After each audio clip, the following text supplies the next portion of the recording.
Playoffs. That's all you could say.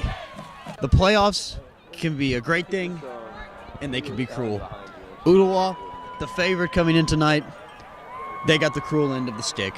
As Rhea played probably some of the best football they played all year, the Golden Eagles win 47-14 over the favored Owls. And welcome to the River City post-game wrap-up. I'm Jake Chapman, and with me is John Neal. I'm talking a little bit slower tonight because it is a lot colder out here than I thought it would be. But John, I did not see this coming at all.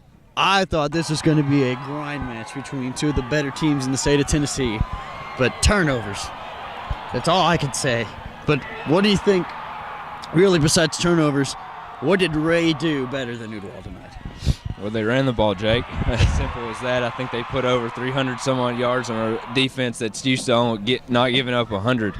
The running back tandem of Dossett, Bice, and York were in full force tonight. Capitalized on many of those turnovers you just talked about. Methodical, running the ball down the drive, running that wing tee exceptionally. But one of the better wing tees I've ever seen in my short life that I've been covering high school football or have even watched it growing up. But the one thing to really take away from this game is teams that are made for a deep playoff run can run the football, do not turn the ball over, and they tackle well on defense, and they keep things in front of you. Rhea County did all three of those things tonight. They ran the ball well, they kept everything in front of them, they didn't allow the big play, and they didn't turn the ball over themselves. So you got to tip your hat to Rhea County. They'll take on Oak Ridge next week. They'll be on the road now. They've had 2 home games, which I think made a huge difference, a huge atmosphere, probably the best atmosphere we've been in all year. Exactly. You have to say, Jake. So those are my 3 takeaways from the game. Is Rhea County, complete team right now, playing an Oak Ridge team that really likes to pass the ball, run the ball as well, kind of like what we've seen from Ooltewah this year. But you also feel for the guys like Jeremiah Jackson, losing his grandfather this week and now coming out and playing such an emotional game and them coming up short. But then you also have to think about seniors like Alonzo Blackwell, Anthony Turner, Kelvin Leon, Edward Hayes. You tip your hat to them on great seasons as well. Not the type of season they wanted to end or an outcome they wanted to see. But Ooltewah loses 47-14 here at Rhea County.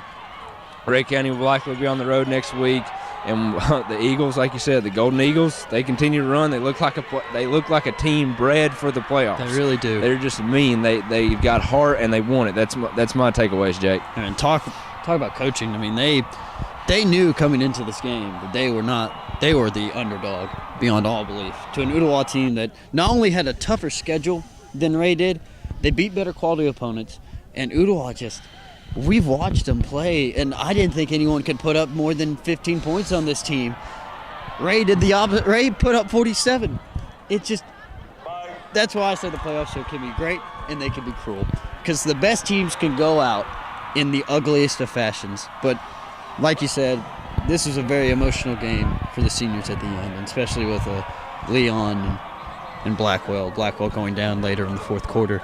But I really am going into this a loss of words. But again, you got to tip your hat to Rhea County as they travel next week to Oak Ridge. You like what the Golden Eagles are doing right now, scoring over 40 points in 2 back-to-back weeks. But we transition now into our next game of the week next week, which will feature a Notre Dame Fighting Irish team that was able to beat Upperman 55-7 tonight, and also McMinn Central Chargers, who'll be traveling down I-24 up there in McMinn County, coming on down to play at Notre Dame, who was able to top off the Red Bank Lions 30-7 tonight. Jake, we turn to that now.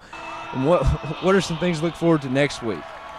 Whether or not Austin Banks runs over 100 yards under 10 carries, because usually he gets about 5 and about 195, but now he's going up against a good McMinn Central defense.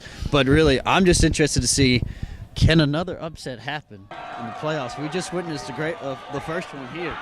Will another one happen, or is this just the one weekend we're going to see an upset? But I'm also very curious to see if Alex Darris, the quarterback for Notre Dame, I'm very curious to see him just throwing the ball all over the field against a McMinn Central team, because they know McMinn Central knows Austin Banks and Kareem Moore.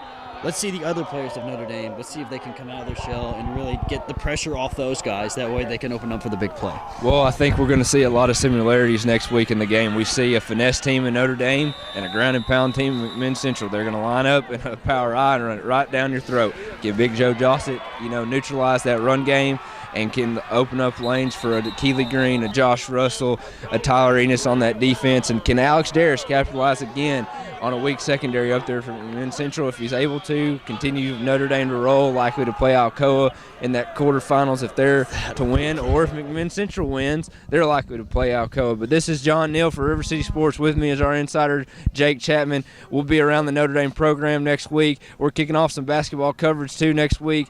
Once again, from Ray County High School, the Golden Eagles win 47-14.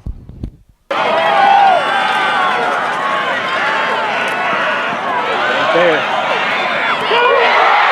Oh, you gotta score! You gotta score, boy!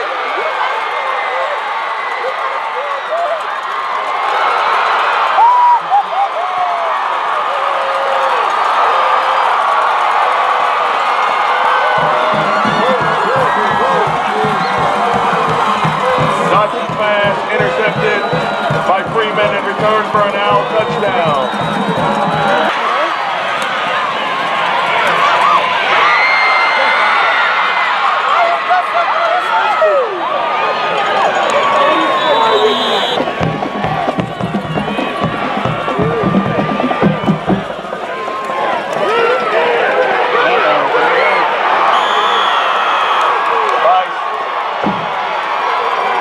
Head first by Bird.